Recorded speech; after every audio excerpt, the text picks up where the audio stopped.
హైదరాబాద్ లోని బిఆర్ అంబేద్కర్ తెలంగాణ రాష్ట్ర సచివాలయంలో ముఖ్యమంత్రి రేవంత్ రెడ్డిని టీడీపీ ఎమ్మెల్యే బసవతారకం ఆసుపత్రి చైర్మన్ బాలకృష్ణ మర్యాదపూర్వకంగా కలిశారు.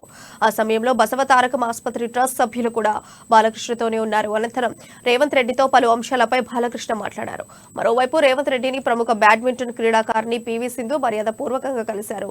ఇక వీరితో పాటు సిపిఎం రాష్ట్ర కార్యదర్శి తమ్మినేని వీరభద్రం, పలువురు సిపిఎం నేతలు ముఖ్యమంత్రిని కలిశారు.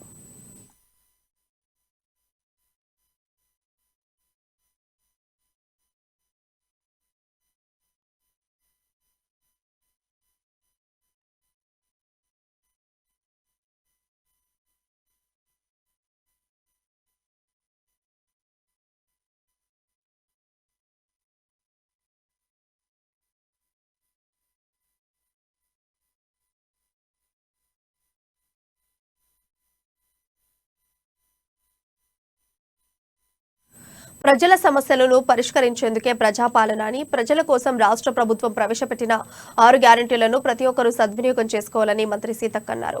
ములుగు జిల్లా బండారపల్లి గ్రామంలో చేపట్టిన ప్రజాపాలన కార్యక్రమంలో పాల్గొన్న మంత్రి ప్రజల సమస్యలను పరిష్కరించేందుకే ఈ కార్యక్రమం చేపట్టామన్నారు. రేషన్ కార్డు లేని వారు కూడా మహాలక్ష్మి పథకానికి అర్హులవుతారని ఆమె తెలిపారు. ఇప్పుడు ప్రజాపాలనలో దరఖాస్తు చేసుకోలేని వారికి తిరిగి 4 నెలల తర్వాత అవకాశం ఉంటుందని మంత్రి పేర్కొన్నారు.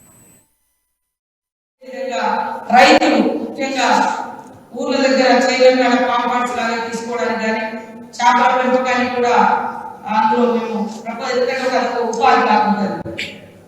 5-6 రైతులు కలిసి కూడా ఒక పెద్ద గుంటలాగా దొరుకుతుంటే అలా ఫిషరీస్ కూడా చేయడానికి, అదేవిధంగా చాలా ఊళ్ళలో అంగన్వాడీ బిల్డింగ్స్ లేక పిల్లలు బయటనే ఉంటా ఉన్నారు.